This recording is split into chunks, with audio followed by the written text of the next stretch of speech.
Assalamualaikum warahmatullahi wabarakatuh. Perkenalkan, nama saya Elsa Putri dari kelas 10 PPK 3. Di sini saya akan mempresentasikan materi ekonomi bisnis. Yang pertama adalah perilaku produsen dalam kegiatan ekonomi.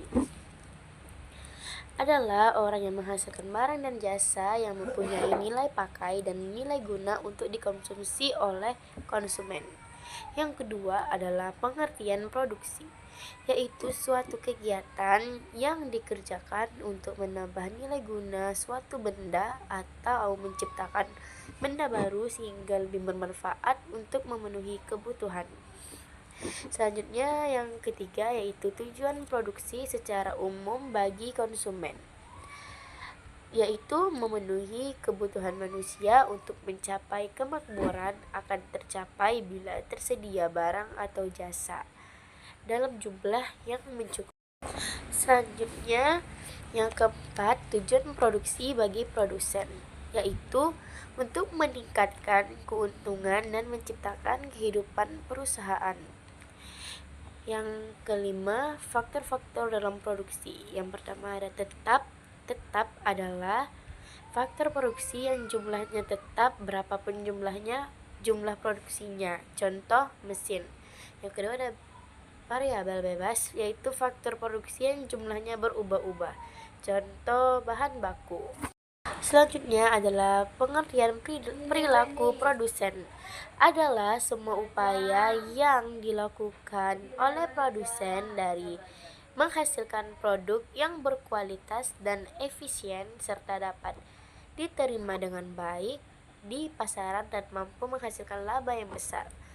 Yang selanjutnya, teori perilaku produsen merupakan sebuah teori yang menggambarkan perilaku produsen dalam menghasilkan produk dan jasa.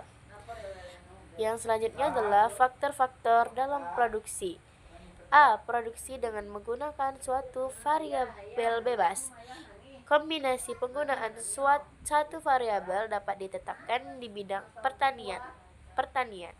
Yang pertama, variabel bebas adalah manusia atau tenaga kerja. Yang kedua, variabel tetap adalah tanah dan juga mesin. Dengan adanya variabel bebas dalam proses produksi, maka seorang produsen hanya dapat mengubah atau menambah jumlah tenaga kerjanya saja saat mengharapkan hasil produksi atau output yang besar.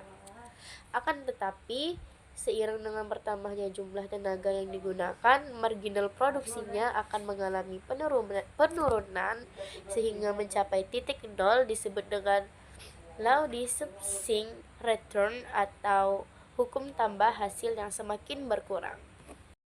Selanjutnya adalah tabel total produksi dan produk marginal dengan satu variabel bebas. Yang tabel pertama ada tenaga kerja atau TK, terus ada total produksi, produk marginal atau MP, dan produk rata-rata AR. 0, 1, 2, 3, 4, 5, 6. Selanjutnya 0, 50, 150, 180, 200, 210, dan 200. 10 lagi, 50, 130, 20, 10 dan 0. Selanjutnya 50, 75, 60, 50, 42, dan 35. Selanjutnya adalah keterangan. A. Produk marginal semakin meningkat. B. Produk marginal menurun. C. Total output yang paling tinggi. D. Total output semakin menurun.